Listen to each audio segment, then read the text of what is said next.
Okay, so today we're doing a deep dive into the world of inclusion and youth organization. It's all about creating opportunity, right? And our goal here is pretty simple. Figure out how they translate this big vision, fostering real inclusivity into, well, practical things you can actually use. Exactly. And that core mission, it's really the key.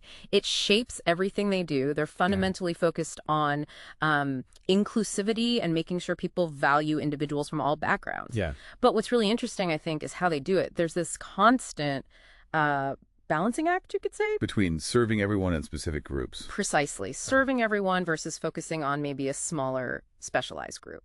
Okay, so let's unpack that first part, the serving everyone aspect. Looking at the resources they put out there, this isn't just like feel-good stuff. They're sharing real, actionable knowledge, stuff meant to help with jobs, with education, right away. Absolutely. We saw source materials talking about regular updates, job postings, for The instance. scholarships, too, specific ones. Yep, specific scholarships, and even breakdowns of current government policies that might affect young people. So, like, things someone could actually apply for or use that day. That's the idea. Things like small business grants, maybe, or updates on federal education funding, Hmm. and also, targeted skill-based training opportunities. It's information that's immediately useful for a really wide range of young people. A broad net, definitely.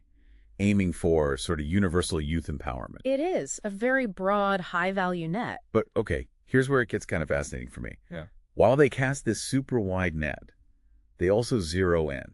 They carve out a pretty specific niche, don't they? They do, and the source material really highlights this. A critical focus on empowering differently abled individuals. Right. And even more specific than that, a major focus on supporting the visually impaired community. Within that differently abled category. Exactly. Which, brings up a big strategic question for any organization, really. Just Well, resources aren't infinite, right? So how do you keep up that broad mission, serving everyone, while also pouring significant energy into one very specific group? Yeah, that's the balancing act you mentioned. Yeah. Like, if most of the effort or the hardest effort goes into designing services for that specific niche, how does that impact the resources left for the general youth empowerment stuff? Is it fair? See, I think it's actually smart allocation. This is kind of the organizational aha moment, I think.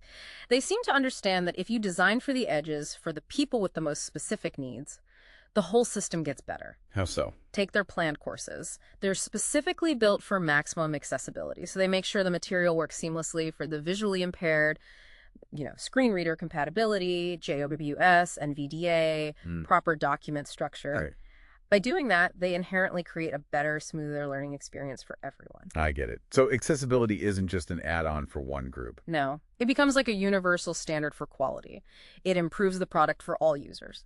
That makes a lot of sense. Designing for the highest accessibility bar lifts the baseline for everybody. It flips a potential limitation into an innovation driver. Exactly. And this commitment, it seems like it goes beyond just the courses and resources. It extends into the community they're building. Oh, absolutely. It has to, really. The sources point to them actively building this supportive ecosystem.